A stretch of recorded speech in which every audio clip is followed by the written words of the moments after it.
Good morning बच्चों। यहाँ पर हम कक्षा 10 की गणित के प्रश्नावली 1.1 करने जा रहे हैं, जिसका पहला सवाल है कि 140 के अभाज्य गुणनखंड निकालिए। तो अभाज्य गुणनखंड मतलब है कि अभाज्य संख्याओं के रूप में तोड़िए।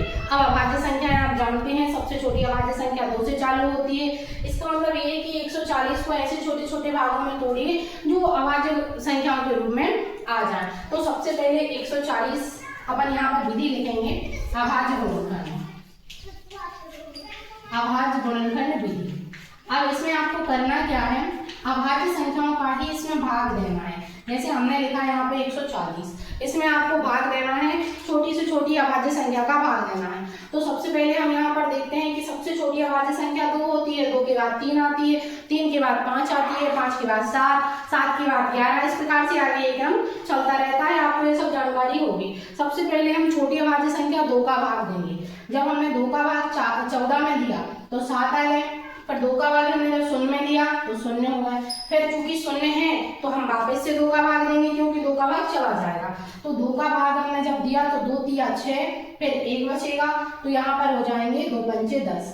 अब देखें, अब चूंकि 35 आए, अब 35 में तो 2 का भाग जाएगा नहीं। अब अपन क्या करेंगे, तो 2 से बड़ी अभाज्य संख्या देखेंगे। 2 से बड़ी अभाज्य संख्या 3, लेकिन जब हमने 3 का भाग दिया तो 3 का भाग तो जा ही नहीं रहा, क्योंकि 3 एकम 3 और 3 के पहाड़े में 5 तो आते ही नहीं है। अब अपन क्या करें, तो अगली अभाज्य संख्या का हम भाग देंगे। अगली अभाज्य संख्या 3 के बाद आती है 5। इसमें 5 का भाग देके देखो तो 5 का भाग चला जाएगा, क्योंकि 5 के पहाड़े में 35 आते हैं। 5 7 35। अब आ गए 7, तो चूंकि 7 अभाज्य संख्या है, सिंगल से आता है, 7 में 7 किसी का भी भाग नहीं जाता है, खुद के अलावा और 1 के अलावा। तो यहाँ पर ये इन सभी संख्याओं में किसी का भाग नहीं जाता है। ये आ गए। अब इनको यहाँ पर हम लिखेंगे 140 के अभाज्य गुणनखंड।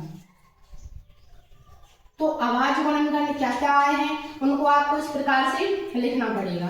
तो हमारे 140 के अभाज्य गुणनखंड आए हैं, जो जो आए हैं उनको यहाँ पर हम लिखेंगे 2 गुणा 2 गुणा 5 गुणा 7 गुणा 1। ये इस प्रकार से लिखने के बाद हमें घातों के रूप में भी लिखना अनिवार्य है, अन्यथा आपका थोड़ा बहुत नंबर कट सकता है। तो यहाँ पर हमने लिखा, ये 2 जितनी बार आया है उसकी घात लगा दो, 5 तो एक ही बार है, 7 एक ही बार है, और 1 लिखना है तो लिखो, नहीं लिखना है तो कोई दिक्कत नहीं, क्योंकि 1 का किसी में गुणा करो या भाग करो वही संख्या आती है। तो ये हमारा उत्तर हो गया।